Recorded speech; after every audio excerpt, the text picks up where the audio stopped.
last point. Uthena uJesu uthe mina ngiyindlela neqiniso nokuphila. The last point. Ukuphila. The life. Akazi masingahlela kancane from verse number 21. Usotobe last week. John 11 from verse number 21. John chapter 11. Yes. Verse 21. Yes. Wayesethi uMartha kuJesu, Nkosi, uma ubukhona, umnewethu akafanga. Kepha ngiyazi nakalokhu ukuthi nokuba yini ongakucela kuNkulunkulu, uNkulunkulu uza kukunika khona. Yes, amen. uJesu wathi kuye, umnewenu uza kuvuka. Yes. uMartha wathi kuye, ngiyazi ukuthi uyakuvuka. Lalela. Ekuvukeni Yamuza uMartha. Ngiyazi ukuthi uza kuvuka inini? Ngiyazi ukuthi uyakuvuka ekuvukeni ngosuku lokugcina. Ngiyazi ukuthi uyakuvuka ekuvukeni ngosuku lokugcina. Akithi ngiyakhumbula sasilapha kaDwala safunda uLuka chapter number 10. Akithi ngiyakhumbula ukuthi sathi uLuka number 10 kaGwala nje senkohlweni ngakaGwala but Luka number 10 uMartha ngithi waba busy esebenza nemsebenzi yakhe, wayinakekela imisebenzi yakhe ebusy ehlinyuka nemsebenzi yakhe. uJesu esekhona endlini, kodwa uJesu kuba khona kaJesu wangakunaka ukuba khona kaJesu, waba busy nezinto zakhe.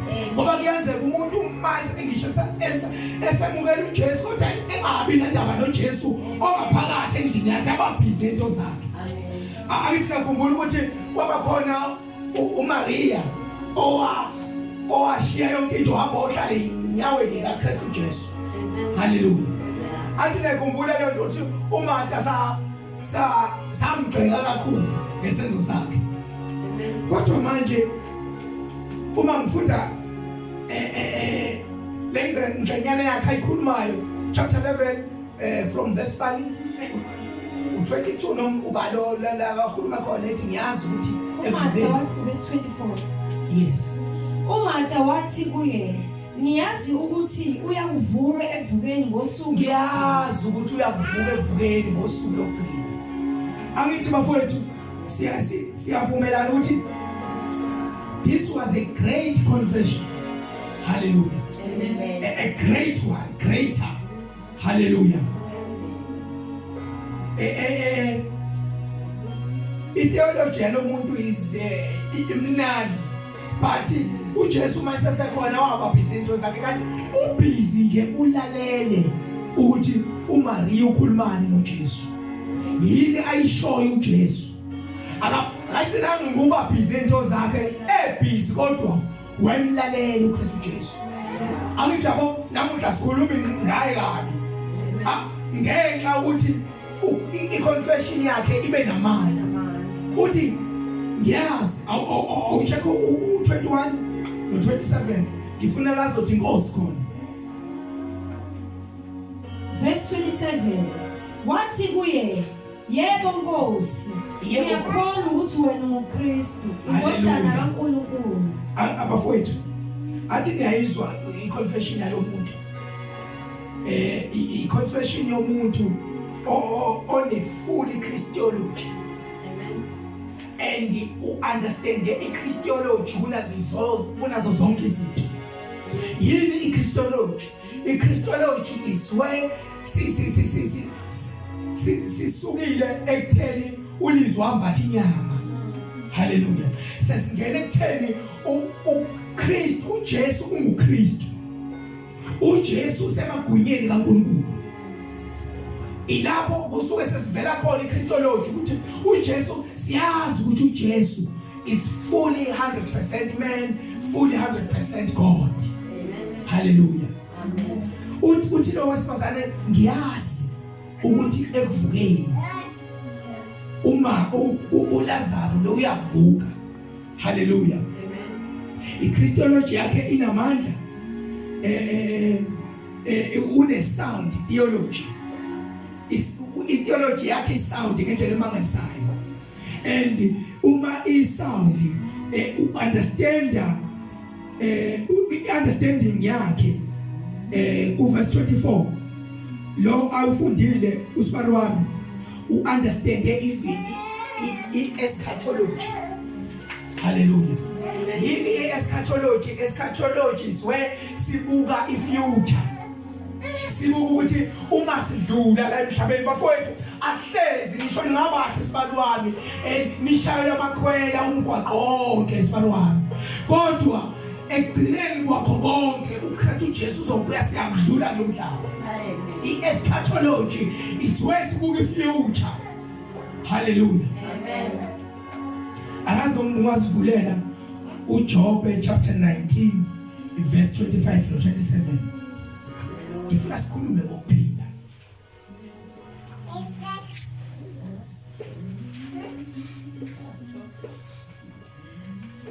uMatha akithi nizwile uthi ngiyazi Nkosi ukuthi lo umfowethu uza kuvuka ekuvukeni kwakhe mase kufika mase khala icilongo wonke umuntu uyavuka.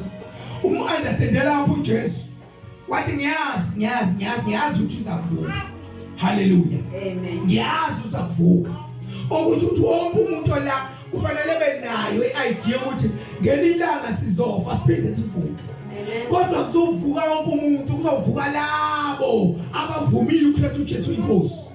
Kuzovuka labo abashiye zonke into zabo banamathela endleleni. Ngoba kule ndlela akekho ozakuduka. Sonke sizosongena ekhaya. Yes. Amen.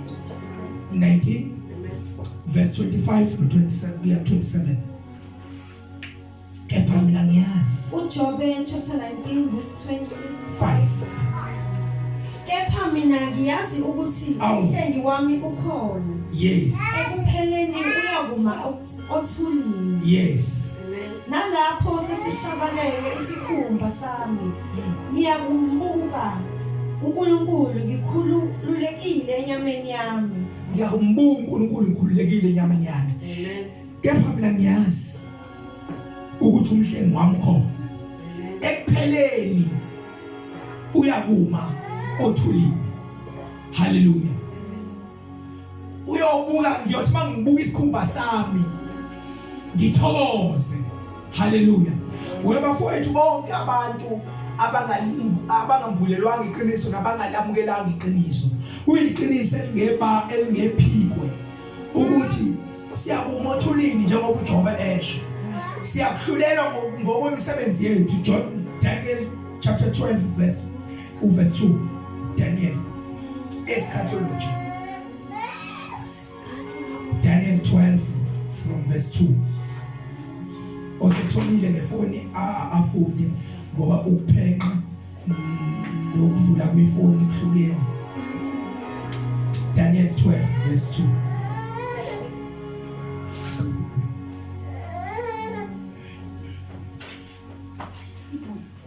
Afethu singaphili as if angazathi asazi ukuthi ilanga siyakudlula lo mhlaba.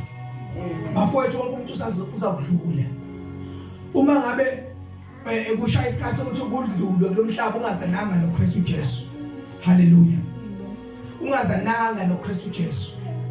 Ukhona into engikhothi izolo ngize ngafaka ibhokisi lomngcwabo. Ngiyazi abantu into mayine ebhokisi bayisaba mase befuna ukuthi kwenzakaleni.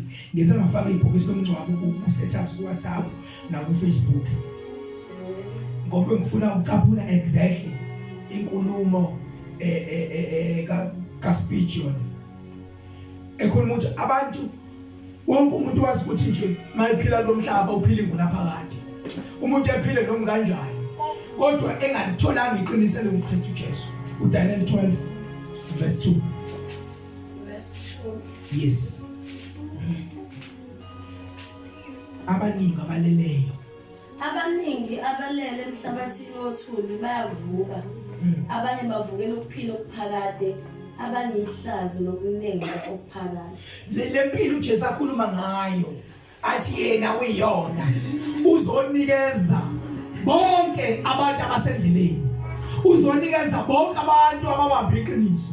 Kodwa abantu abangalamukelanga iqiniso nabantu abaduke sebefikile endleleni bona uthi uDaniel abaningi abalele emhlabathini wothu bayavuka, abanye babo bayawuvikela ukuphila okuphakathi uJesu akhuluma ngakho. Amen. Abanye babo kube yihlazo nokunengwa okuphakathi. Kahle sonke siyavuka. Kukhona abawuvuka bathola ukuphila. uKristu uJesu akhuluma ngakho athi mina ngikuphila. Haleluya. Kube khona abanye abawuvuka bavukela emzimbeni yabo, kodwa babevukela emzimbeni yabo base befumana ihlazo. Haleluya. Bathola ihlazo nokunengwa okuphakathi. uDaniel uyisho ngababa omlento wathi okuphakathi. Ngoba uma khulunywa ngokuphakathi abantu abangasindiswanga, abantu abangamamukela uJesu bayonikeza imizimba yabo. Ikhona imizimba edesigned ukufobona uthi bathi babevuka bavuke bayambathe lemizimba uma sebechibini elebevutha umlili ngunaphakathi. Haleluya. Umuntu uyosha ezwe ukusho ngapheli isikhumbo sakho samke akusho ukuthi uyokuhlabelela kakhulu la. Manga lamukelanga iqiniso ba yenze ku-worship nazi ukuthi hayi mhlawumbe omunye nize lithi i-worship ngoba ingezwe limnandi futhi wangena enkonzweni wenza njalo enkonzweni futhi beyifakaza izwi lakhe limnandi angakaze nje asho ukuthi uJesu inkosi, ngoba a great confession ibalekile. Ingakho uMatha ayisho ethi ngiyavuma ukuthi wena uyinkosi. Haleluya. UKristu, ngoba kubalekile lokho ukuthi umuntu akusho afakazi. Haleluya. Angithi basuke benzela ukuthi sithi masihlangane nawo umuntu esese workshop economfana lapha emhlabeni ethi umuntu awangizwa ngithini. Haleluya. Amen. Umuntu angazi asho ukuthi uyasindiswa. Size simnikeza amamike simthembe neBhayibheli. Alahlekelwe iqiniso selifundisa limlahlekele iqiniso. Haleluya. Amen. Ngisho usuhlabelele kakhulu kodwa uvuka unika umzimba wakho. Haleluya. Unikeze umzimba wakho ushuzwa.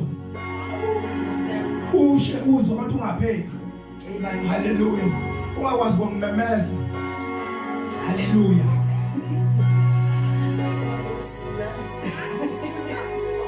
Haleluya. Usangena John 11. Awusasuvula chapter 5 ka John. Nakho kuphela bese siyavala. Yes. 27 29. Angazi noma uMatha wanguzwa ngempela uJesu. Kodwa nakho emcaphuni uJesu ethi ngiyazi ukuthi uMatha uzakuvuka evukeni ngosuku lokuvuka. Uveze eschatology. Haleluya. Ngiyazi ukuthi ngempela yakuvuka. Bafowethu kunomuntu ophana ukuphila, uJesu yena ukuphila. Haleluya. Amen. Verse 27 to 29. Uyiphila amandla wahlulela ngokuba indodana yomuntu. Chapter 5 angithi? John 6. Yes. Ngokuba njengalokho uyise enokuphila ngokwakhe, kanjalo uyiphile nendodana ibe nokuphila ngokwayo. Amen. Uyiphila amandla wahlulela ngokuba indodana yomuntu. Amen. Chapter 5 ka John. Amen. Amen. Yes. Ngoba 29. Ningamangali ngalokho ngokuba isikhathi siyeza lapho bonke abasemathuneni bayawulizwa izilayo. Yes. Abenze ukulunga baphumele ekuvukeni kokuphila. Amen. Abenze okubi ekuvukeni kokulahla. Haleluya. Angithi niyazwa bonke abantu bavuka. Haleluya. Nansi into okufanele nganilahlekeli bazalwane ukuthi ngelanga uJesu uyakubuya. Ngelanga uJesu uyakuvela emafini.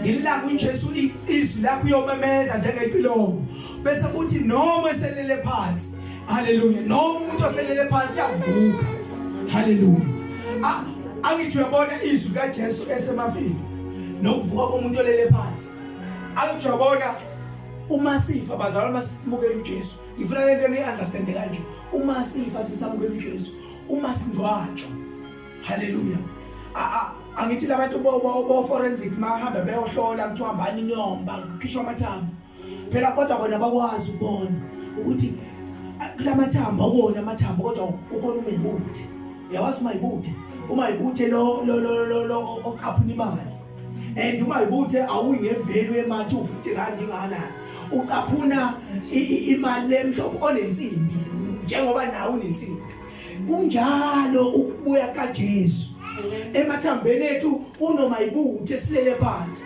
uma ememeza emafini since into esemafini iyahlangana nento phansi emathanjeni siyavuka njengemagnet siyonamathela ezwini kaKristu ngoba sina sesiyazana noKristu Jesu hale kunjalo ukuvuka kwabafileyo abanye bayavuka bavukele kuNkulunkulu kube khona ukuthula kwaphakade abanye bavuka kube ihlazo elingena phela chapter 6 nkosikazi verse 37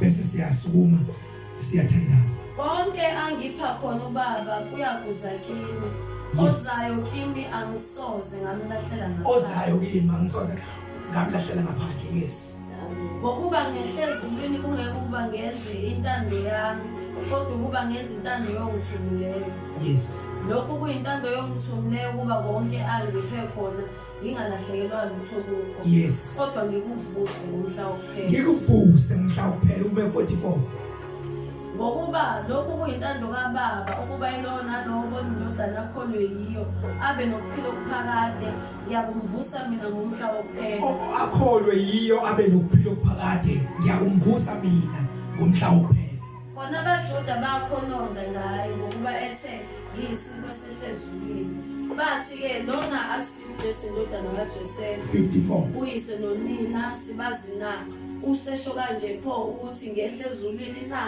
uJesu waphendula wathi kubo ningakhononi phakathi kwenu akakho ngezinkimbi ubaba omthobileyo engamdonsi mina-ke ngiyamvusa ngomuhla wokuphela bonke abadonswe uNkulunkulu wabadonsela Kristu Jesu yena uKristu Jesu uyakubavusa yokumvusa ngomhla wokuphela nakho ukuphila mina ngindlela neqiniso lokuphila akakho ngeza kubaba ngaphandle kwami haleluya siphakame sibe ngenyawo zethu haleluya nathi iqiniso nakho ukuphila haleluya angazi noma ukhona ofisayo ukuhlangana noKristu Jesu empilweni yakhe ukhona yini ofuna ukuthi mina Jesu ngifuna ukwazana nawe ukuze kuthi ngizwane mhla ngifa bese ngibonana nawe ngoba wena mangazana nawe ngizothola ukuphila okuphakade angazi noma khona okufunayo lokuphila sivalile amehlo ethu uma ekhona uthi Jesu uyamdinga empilweni yakho ngoba kufanele wena uyivumele ngomlomo wakho uma ekhona usho njalo phambi sisandla thina sonke sivala amehlo ethu haleluya uma ekhona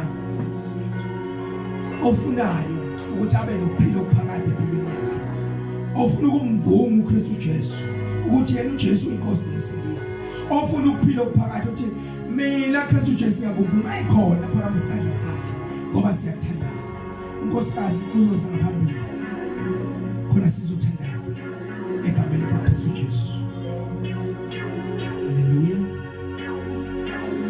sivala mehlako ushaya izandla zakho lapho oNkulunkulu thandaza egameni likaKristu Jesu oNkulunkulu lapho khona uNkulunkulu lapho awuguquki ibe njalo ngoba ukhosi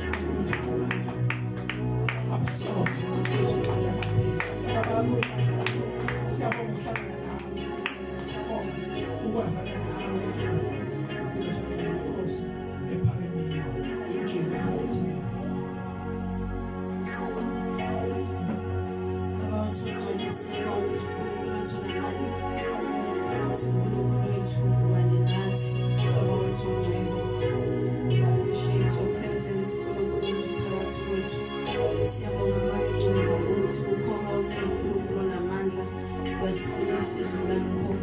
lithi izwi lakho lilungile usilaya usiqondisa baba wantshongo ukuze sibuyele kuwe thatha indawo yakho Nkosi usenjalo uvuthe uthando lwakho ey'nhlizweni zethu ungacimi umlilo wakho phakathi kithi egameni likaJesu Kristu waseNazaretha isibusiso sakho uNkulunkulu wethu esingamezeli usizi asehlele phakathi kwethu sonke kule ndawo in Jesus name we pray amen. Sihlala phansi egameni kaJesu.